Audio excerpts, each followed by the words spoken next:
Bienvenue dans la grande interview. Je reçois aujourd'hui Nathalie Yamb, militante pour l'émancipation de l'Afrique. Madame Yamb, bonjour. Bonjour. Alors une première question pour commencer. Pourquoi c'est important pour vous d'être ici aujourd'hui à Saint-Pétersbourg? C'est important parce que la coopération avec la Russie, pour moi, est une coopération d'avenir. Elle ne s'inscrit pas dans la tradition néocoloniale des coopérations existantes. Et j'avais bien envie de voir si la situation géopolitique actuelle allait avoir un impact sur l'attractivité que ce genre de sommet peut avoir, puisque j'ai participé au premier. C'est aussi pour entretenir les contacts avec les différentes parties prenantes. Et je suis très satisfaite d'avoir fait le déplacement. Alors justement, votre premier ressenti sur l'atmosphère dans ce sommet? Écoutez, moi, je l'ai bien aimé. J'ai l'impression, alors je n'ai pas encore toutes les datas, mais j'ai l'impression qu'il y a aussi plus de petites et moyennes entreprises du côté africain qui sont venues par rapport à la première édition. J'ai été ravie de voir qu'il y avait pas mal de chefs d'État qui étaient venus aussi pour négocier des contrats. Et je crois que c'est pas seulement dans l'armement comme les médias mainstream aiment le propager. On a vu des contrats être signés dans les domaines énergétiques, dans les domaines sanitaires. J'ai pas encore la liste des contrats terminés, mais je trouve que c'est encourageant de voir que les Africains envisagent une nouvelle coopération avec la Russie, et j'ose espérer que dans les négociations, ils ont compris qu'ils doivent entrer dans des négociations d'égal à égal. Vous savez, dans le business, si vous vendez moins cher, comme on dit en Afrique, on vous achète moins cher. Si vous vendez plus cher, vous obtenez plus. J'ose espérer qu'il y a de bonnes choses qui vont sortir de ces rencontres. Moi, je suis très satisfaite d'être ici. Et puis, c'est l'occasion de faire des rencontres, de revoir des gens qu'on n'a pas vus depuis pas mal de temps. Et c'est toujours très important. Alors, cette fois de façon un peu plus générale, comment vous caractérisez les relations actuelles entre la Russie et les pays d'Afrique? Je ne pense pas qu'on puisse tous les Généraliser. mettre. Voilà, je pense qu'il y a des relations particulières avec chaque pays. Je sais qu'en amont de ce sommet, il y a eu pas mal de pression pour convaincre les gens de ne pas venir, etc. Et malgré cela, on a quand même vu beaucoup d'intérêt, que ce soit au premier niveau, deuxième niveau. Je pense que les relations sont propres à chaque pays, à chaque contexte, mais de façon globale, on voit qu'il y a toujours autant d'intérêt entre les leaders africains de discuter avec le leadership russe, et entre les opérateurs économiques qui sont aussi très très très présents. Moi, j'ai discuté avec pas mal d'opérateurs économiques africains que je rencontrais quand je pose des questions.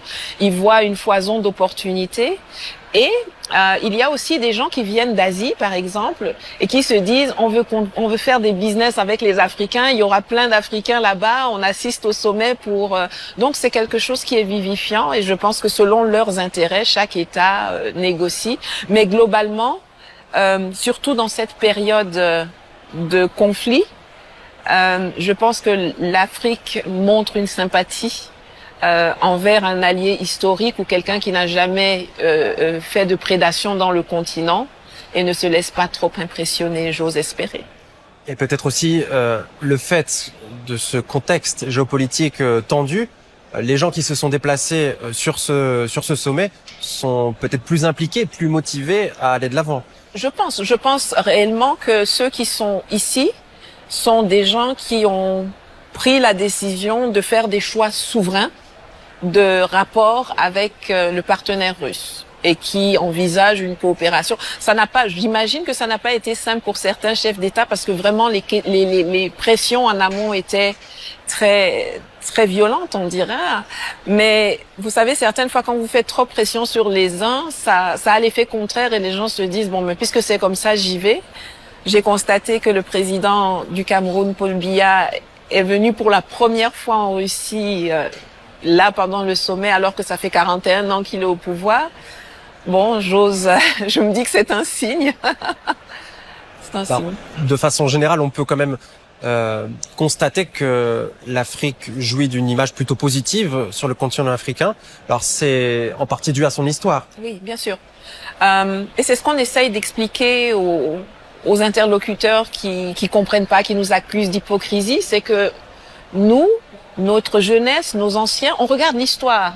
Et dans l'histoire, la Russie a été l'allié de ceux qui ont lutté pour la conquête des indépendances. Aussi factice est-elle été, mais ils ont participé à cette lutte. Ils nous ont aidés. Donc ils étaient du bon côté de notre point de vue. La Russie était aussi à la conférence de Berlin en 1884-1885, mais ils en ont pas profité pour s'accaparer une partie de l'Afrique comme les autres participants occidentaux. Donc on regarde l'histoire, on regarde qui sont nos amis, qui sont ceux qui ont été à nos côtés, qui sont ceux qui nous ont aidés, même qui sont ceux qui ne nous ont pas fait mal. Et on n'a pas de raison, comme on dit chez nous, d'acheter les palabres de quelqu'un d'autre. Si vous avez des problèmes, c'est votre histoire. Nous avons la nôtre. Et dans cette histoire-là, la Russie n'a pas de passé de spoliation ou de violence comme vous. Donc, naturellement, il y a une sympathie naturelle. Alors, aujourd'hui, au XXIe siècle, en 2023, Oui. Qu'est-ce que la Russie peut apporter à l'Afrique qu'elle n'a pas? Je pense que la Russie peut apporter beaucoup de choses dans des domaines qui sont cruciaux.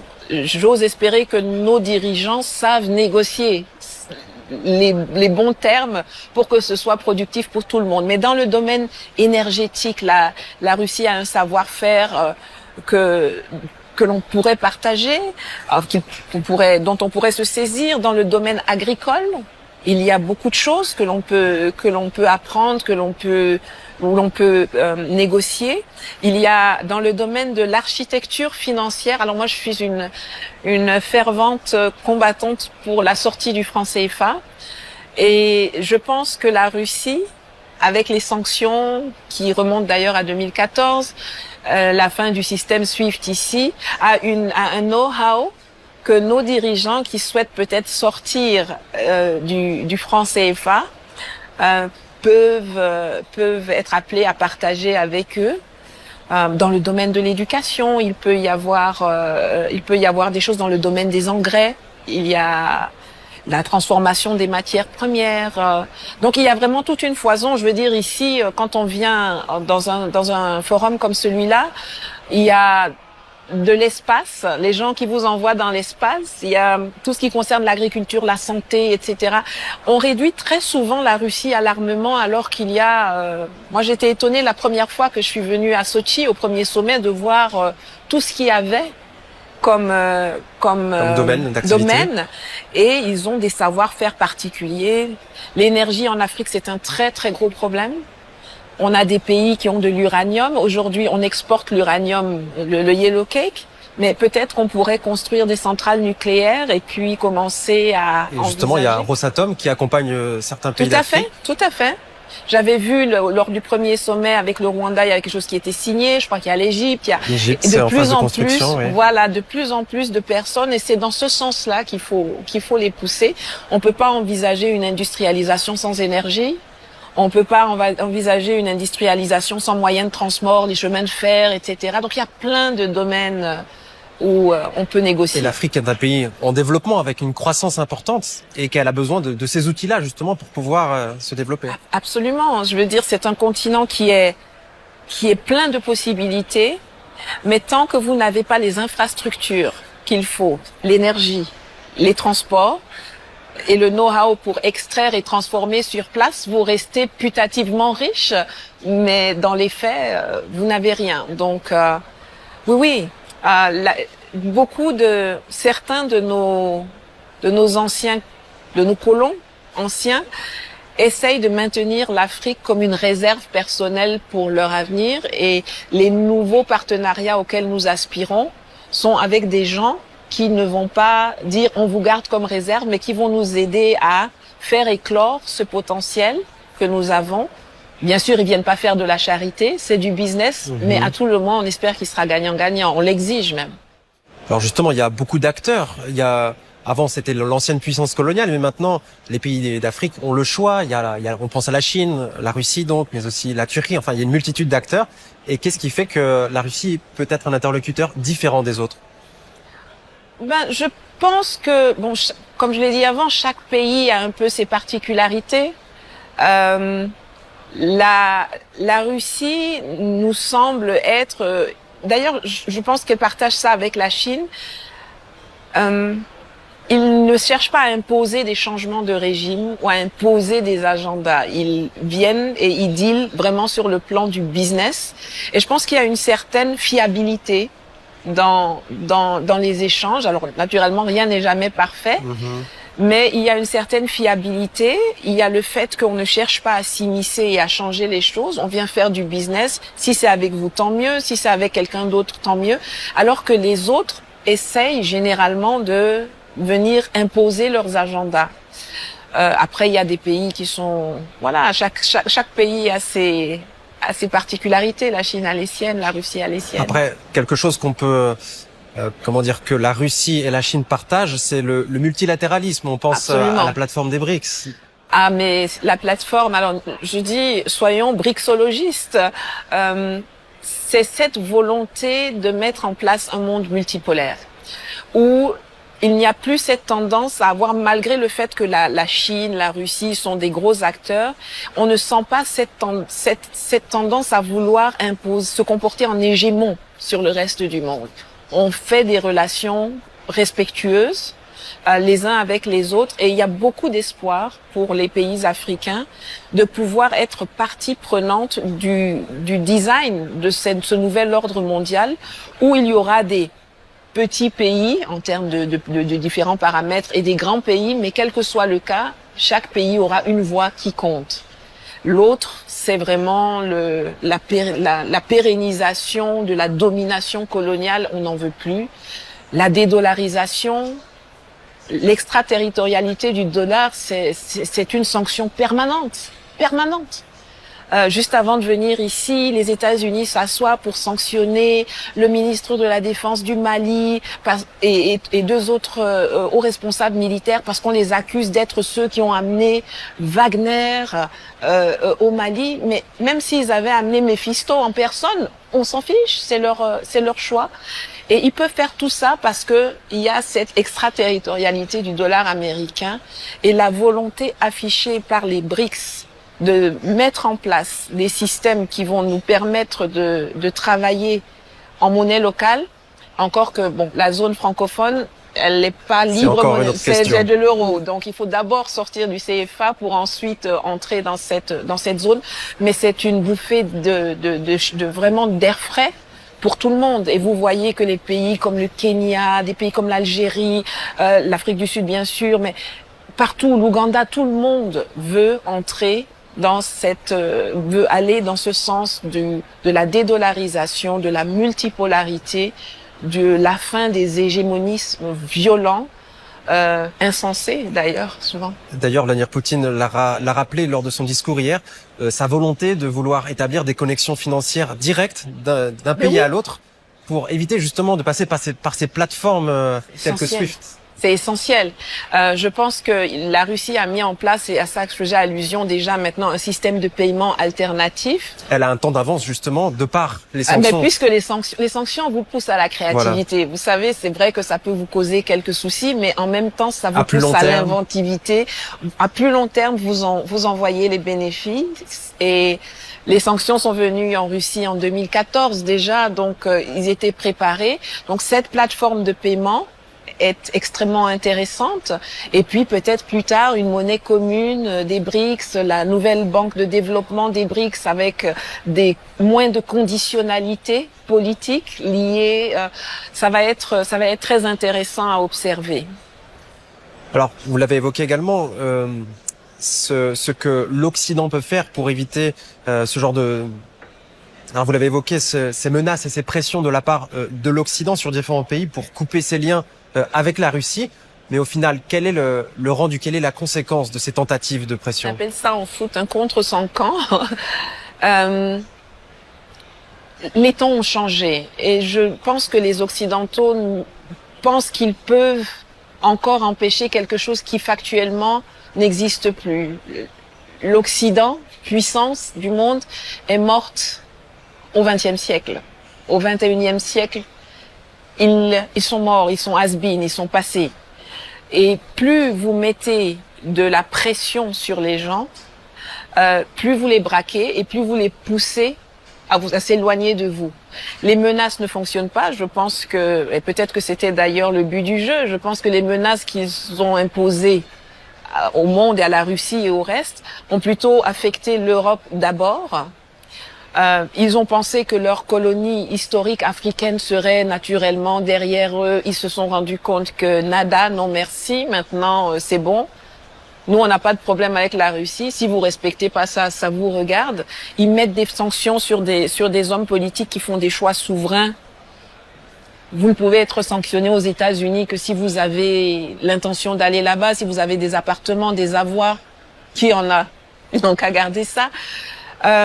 Moi, je suis très surprise par l'incapacité de l'Occident de réajuster sa façon d'opérer dans le monde. Je ne sais pas si c'est parce qu'ils sont obtus, si c'est parce qu'ils espèrent que ça va encore changer, mais c'est cette incapacité à comprendre qu'on ne peut plus être dans une relation d'hégémonie, mais qu'il faut aller à du partenariat et que avant vous preniez peut-être 90% de nos choses. Aujourd'hui, on vous demande de redescendre à 50-50 ou à 60-40, vous voyez? Et même si on vous propose 90-10 pour nous, c'est quand même 10%, c'est mieux que zéro. C'est hallucinant de voir à quel point les Européens se font harakiri, pour parler comme les Japonais. Alors, d'ailleurs, ça se voit aussi au niveau du monde informationnel, du monde médiatique. Les grands médias occidentaux sont toujours très présents et ont toujours beaucoup d'influence, en partie en Afrique. Et justement, la Russie essaye de faire son bonhomme de chemin et de participer aussi au développement du monde médiatique en Afrique, et en renforçant sa présence. Comment vous jugez cette volonté de la Russie de proposer un point de vue alternatif? Oh, je pense que la Russie, c'est une grande puissance, donc c'est normal qu'elle essaye maintenant, puisqu'elle a décidé. Le monde entier s'est rendu compte que l'Afrique était intéressant. Après Yalta, après Bretton Woods, chacun a respecté ses zones d'influence, et puis certains ont commencé à mettre des coups de canif dans le contrat, et aujourd'hui tout le monde se bat sur l'Afrique. Donc je pense que la Russie est dans son rôle de grande puissance qui utilise son soft power pour essayer d'apporter un narratif différent. Je regrette l'absence de soft power des Africains eux-mêmes, de développer leurs propres médias pour parler de leur propre histoire et avoir leurs propres moyens de communication bien établis, mais ça viendra certainement avec le temps. Je pense que c'est légitime, tout comme je pense que la France est légitime dans l'envie de faire connaître la voix de la France. Chaque État devrait être intéressé à avoir des moyens informationnels pour faire la promotion de ses politiques, de ses idées. Moi, mon travail consiste à déconstruire le narratif occidental et des médias mainstream. Et je suis absolument ravie de constater que même si vous avez dit qu'ils ont toujours une grande écoute en Afrique, des gens comme moi, comme d'autres, comme Kémy, comme d'autres personnes, on a été ostracisés, on a été exclus des plateformes mainstream, on nous a censurés, on nous a rendus inaudibles. Et on s'est déporté sur les réseaux sociaux, on s'est déporté sur les nouveaux médias. Et aujourd'hui, les médias mainstream occidentaux se rendent compte que ils ont toujours leurs médias, mais c'est chez nous, ils viennent faire compétition avec nous. Aujourd'hui, on est plus audible quasiment que eux en Afrique, beaucoup plus audible. Justement, votre popularité sur les réseaux sociaux, par exemple, nous fait dire qu'il y a vraiment une attente vous parlez de destruction du récit narratif. Il y a une véritable attente d'un point de vue alternatif de ce qu'on veut bien nous raconter dans les médias classiques. Absolument. Mais c'est pour ça d'ailleurs que on essaye de fermer vos chaînes C'est pour ça qu'on essaye de fermer nos chaînes. C'est pour ça qu'on nous sanctionne. Moi, on me suspend. Là, j'avais partagé une interview que j'avais faite avec RT. Et ben, paf, ma page a été complètement démonétisée, terminée. Il y a une semaine. Sur Facebook, c'est fini. Sur YouTube, on m'a fait sauter le truc. Donc les conséquences sont très concrètes. Ah non, c'est tout de suite, c'est concret et c'est pas. L'armée française admet qu'ils ont une cellule, ils ont tout un département qui s'occupe de nous gérer, de gérer ça, d'essayer de fermer nos comptes. Tout ce qui est alternative. La raison pour laquelle vous commencez les médias comme RT en français, même RT en anglais, c'est que les gens se rendent compte qu'il y a un besoin d'avoir au moins un autre son de cloche. Peut-être un troisième, un quatrième, et puis de se construire eux-mêmes une idée, de développer un esprit critique. Et ça, c'est quelque chose, vos compétiteurs mainstream occidentaux ne sont pas habitués à ça. Mais en plus de gens comme vous, il y a vraiment les réseaux sociaux. C'est instantané, c'est direct. Ça passe pas par 3 chemins. Les gens viennent, ils écoutent, vous dites ce que vous avez à dire. Tout le monde est informé au même moment. C'est très puissant. C'est très, très puissant. Alors, pour revenir aux médias classiques, il y a certains pays comme le Burkina Faso qui ont pris la décision d'interdire les médias avec qui il y avait vraiment un problème. Donc récemment encore LCI, c'était la semaine dernière, il y avait France 24 également. Tout à fait.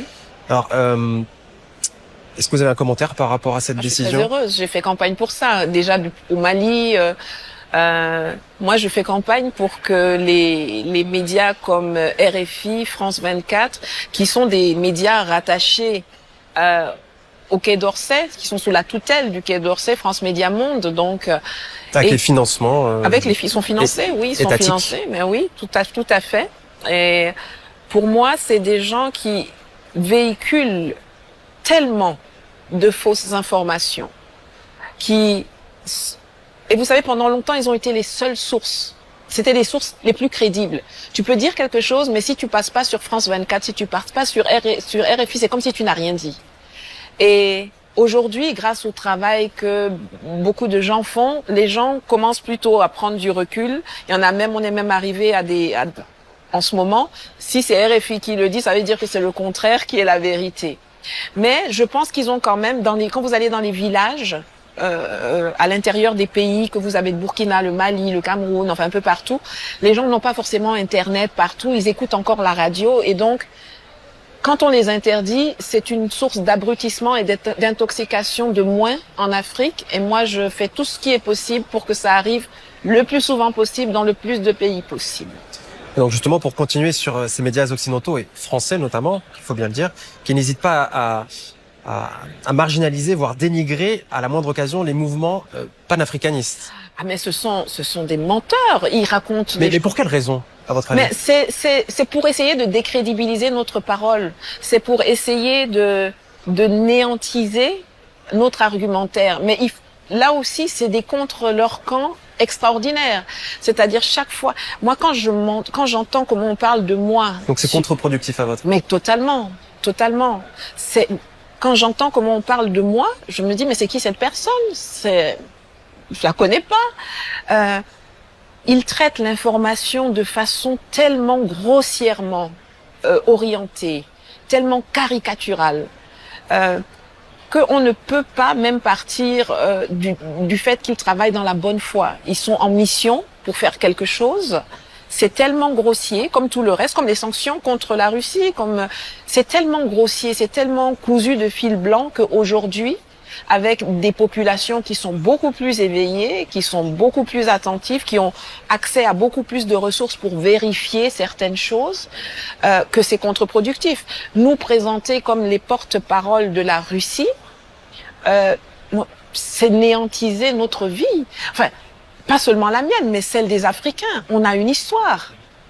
Est-ce que le destin d'un Africain, si on écoute ces médias, c'est soit d'être utilisé par la France, soit d'être utilisé par une grande puissance, mais pas de penser par soi-même pour soi-même. C'est méprisant, c'est raciste, et ça braque énormément de gens contre eux. Parce que aujourd'hui en Afrique, les Africains ont la capacité de décider qu'est-ce qui est bon pour eux et de l'exprimer sans être sur une feuille de paix du Kremlin. Enfin, moi, j'ai rien contre les feuilles de paix. Et s'il y en a une qui traîne par ici et qui est pour moi vraiment de montrer moi l'endroit où est le coin, je vais prendre. Mais on n'a pas attendu le Kremlin pour savoir tous les assassinats politiques qui ont été perpétrés en Afrique par l'État français. Je parle pas du citoyen français, je parle de l'État français, de la politique française en Afrique. La France-Afrique, comme on a... La France-Afrique, dont je parle. Et vous savez, il y a quelque chose qui m'interroge. Moi, j'écoute beaucoup Emmanuel Macron. C'est très difficile, mais je m'impose d'écouter ses prises de parole. Et je me rends compte que chaque fois qu'il parle, il confirme quelque chose que nous disons. Avant de venir faire sa dernière tournée en Afrique, il a fait le nouveau partenariat France-Afrique et il a admis l'existence de la France-Afrique. Il a même exposé les méthodes opératoires de la France-Afrique. Il a dit, on avait un monopole, c'était des rentes, on ne fournissait même pas un travail de bonne qualité. Quand vous allez voir les présidents africains, vous envoyez vos N-12, c'est pas normal. Quand vous allez en Allemagne, c'est vous-même qui y allez. Donc il a dit tout ce qu'on dit. Bon, moi, je me demande, il dit la même chose que moi. Quand je le dis, on dit que j'ai un sentiment anti-français. Lui qui est président de la France, son sentiment, c'est quoi?